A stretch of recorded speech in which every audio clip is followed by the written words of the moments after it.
कपड़े धोने वाली बहू। शादी के पहले से ही विभा को कपड़े धोने का बड़ा शौक था। कभी नल के नीचे तो कभी तालाब के पास। अरे मेरी नीली वाली लुंगी नहीं दिख रही है। विभा की अम्मा, कहाँ रखी है लुंगी? अरे वो तो विभा ने परसों ही धोकर रखी थी आपकी अलमारी में, देखो वहीं होगी। वो ना मैंने आज धो दी, मुझे लगा कि गंदी हो गई होगी।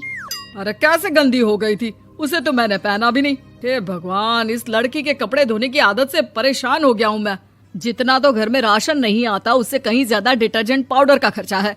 इसकी शादी करवा दो, शादी जाए अपने घर में ही करे काम, फिर चाहे घर के कपड़े धोने हो या पूरे गांव के। हाँ ठीक बोल रही हो, देखता हूँ मैं कोई लड़का। वो दिन भी आ जाता है जब विभा को देखने लड़के वाले आ जाते हैं। लड़की मुझे अच्छी लगी। होने वाली सास कहती है, बेटी अगर कुछ पूछना है तो पूछ लो।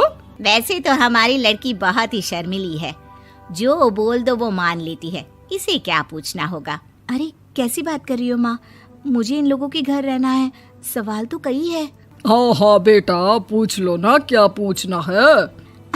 आप लोगों के घर कपड़े कौन धोता है? सास का मुंह बन जाता है।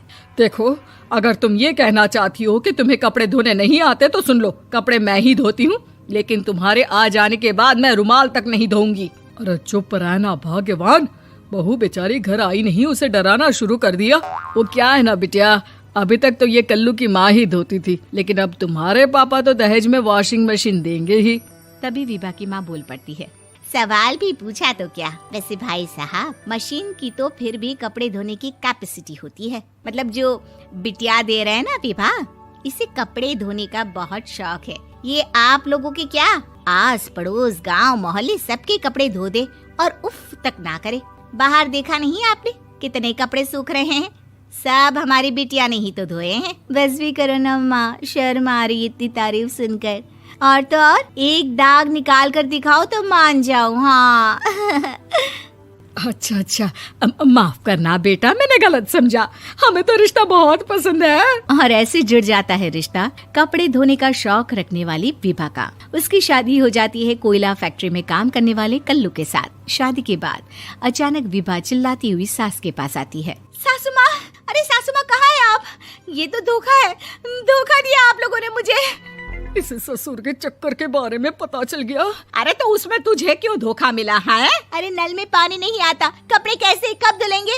अच्छा, तू पानी नहीं आ रहा उसकी बात कर रही है। तो आपने क्या सोचा? कुछ नहीं। अच्छा, तेरी माँ ने कहा था कि कपड़े धोने का शौक है तुझे, याद आया मुझे।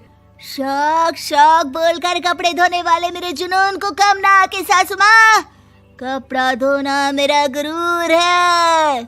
तभी पति भी वहाँ आ जाता है। अभी मैंने इसे सनी देओल की फिल्म दिखाई है, उसी के डायलॉग मार रही है माँ। अच्छा सुन, साफ साफ बता रही हूँ, पानी सुबह 4 से 6 और शाम को 10 से 12 आता है, समझी? विभा टाइमिंग सुनकर हैरान हो जाती है। ये क्या भूतों का मोहल्ला है? सुबह 4 बजे उठकर कौन कपड़े धोता है? 4 बजे टंकी में पानी जाता है, फिर सारा दिन धोना ना, किसने मना किया?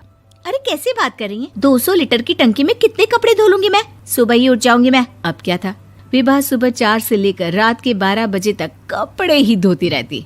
एक रोज सास पड़ोस से निकलकर कहीं जा रही होती है कि साथ वाली कहती है, हाँ कल्लू की माँ, जरा ये बताओ कि 2 साड़ी है, 2 ब्लाउज और एक पेटीकोट और एक नाड़े वाला लंबा कच्छा। हाँ तो? अरे तो क्या, कितना लोगी धुलाई ये बताओ। धोबन दिख रहे हैं हम क्या? हमारे पति सरकारी नौकरी से अभी रिटायर हुए हैं और बेटा सुपरवाइजर है कोयला फैक्ट्री में। धोबन समझ रखा है हमें? हाय रे कल्लू की अम्मा, माफ कर दो, वो तो मोहल्ले में यही सब बता रहे थे कि तुमने बहू को कपड़ा धुलवाने के काम में लगा दिया है। सास को पड़ोसन की बात सुनकर गुस्सा आ जाता है। वो घर पहुंचती है जहां घर के बाहर ही इतने सारे कपड़े सूख रहे होते हैं जितने कि किसी धोबन के घर पर। अरे ओ कल्लू की दुल्हन, बाहर निकल।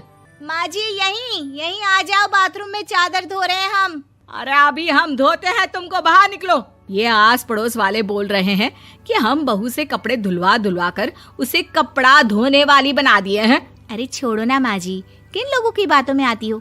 आस पास के लोगों का तो काम ही होता है कि वो किसी तरह सास बहू को लड़ा दे। बहू सारे घर के कपड़े धोती है, ये क्या कम है? बोलिए। सास को भी लग जाता है कि वो बहू का ये सनकीपन नहीं छुड़वा सकती, इससे अच्छा है कि खुद ही चुप हो जाए। एक रोज सास और बहू मंदिर जाते हैं, जहाँ सास की साड़ी वहाँ खड़ी भीख मांगने वाली से मिलती है। माँ जी क्या बात है, आपकी साड़ी उस भिखारन से कितनी मिल रही है ना? हाँ हाँ देखो तो, दोनों की साड़ी मिल रही है। क्या बात है कल्लू की अम्मा, तुम खुद को तो अफसर की बीवी बताती हो और ऐसी सिंपल सी प्लेन साड़ी पहनकर घूमती हो। सिंपल और प्लेन नहीं है ये साड़ी। तो क्या सोने के धागे से फूल बने हैं? कुछ भी सासू माँ, कुछ भी। हाँ बने थे इस साड़ी में सोने के धागे से फूल। मेरे पति लेकर आए थे मद्रास से स्पेशली मेरे लिए 10,000 की। ताहे भाई साहब इस भिखारन के लिए भी सेम टू सेम साड़ी लेकर आए होंगे 10,000 की। सास उस वक्त तो कुछ नहीं कहती, लेकिन बहू के साथ घर आती है और अलमारी से एल्बम निकाल कर लाती है। ये साड़ी देख रही है, ये वही साड़ी है जिसे मैंने अभी पहना था। इस साड़ी में ये जो चमकदार फूल दिख रहे हैं ना, ये सोने के धागों से काढ़े गए हैं। लेकिन तू लोकल वॉशिंग मशीन ब्रश से घिस घिस कर सारे फूलों को निकाल कर साड़ी प्लेन कर दी। मुझे माफ कर दीजिए सासू माँ। और तो और, जब मैंने तुझे तेरी गलती के लिए कुछ नहीं कहा, लेकिन तूने तो सबके सामने मेरा मजाक ही बना दिया। क्यों? बहू को समझ में आ जाता है कि अब से उसका कपड़े धोना बंद।